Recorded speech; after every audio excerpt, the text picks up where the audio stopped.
வாழ்க்கையில யாரு தாங்க தப்பு செய்யல? எல்லாருமே 100% பெர்ஃபெக்ட்ன்னுலாம் கிடையாது. ஏதோ ஒரு விஷயத்துல, ஏதோ ஒரு இடத்துல எல்லாருமே தப்பு பண்ணியிருப்பாங்க. பெர்ஃபெக்ட்டா இருந்தவங்க கூட ஒரு சில தவறுதல் பண்ணியிருக்கலாம். ஆனா, அத மன்னிச்சுக்கோங்க அப்படின்னு நம்ம கேட்குறோம். அத திருப்பி திருப்பி வந்து நம்மள வந்து குத்தி காமிப்பாங்க. ம்.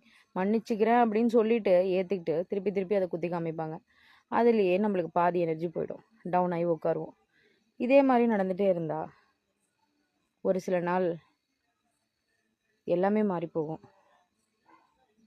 ஸோ யாராவது உங்ககிட்ட வந்து மன்னிப்புன்னு கேட்டாங்கன்னா, கொஞ்சம் கர்ட்டஸி காட்டி ஏத்துக்கோங்க. ஏன்னா, இன்னைக்கு இருப்பார், நாளைக்கு இல்ல. நம்ம இன்னைக்கு நைட்டு தூங்கி நான் காலையில எந்திரிச்சா மட்டும் தான் அந்த வாழ்க்கை நெஜம்.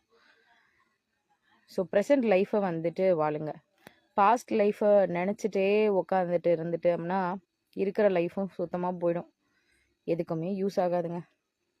ஸோ உங்களோட லவ்ட் ஒன்ஸ் கொஞ்சம் கன்சிடர் பண்ணுங்க. தப்பு ஒண்ணும் இல்ல. யாரும் எதுவும் பேசவும் மாட்டாங்க. அது அவங்கவங்களோட இஷ்டம்.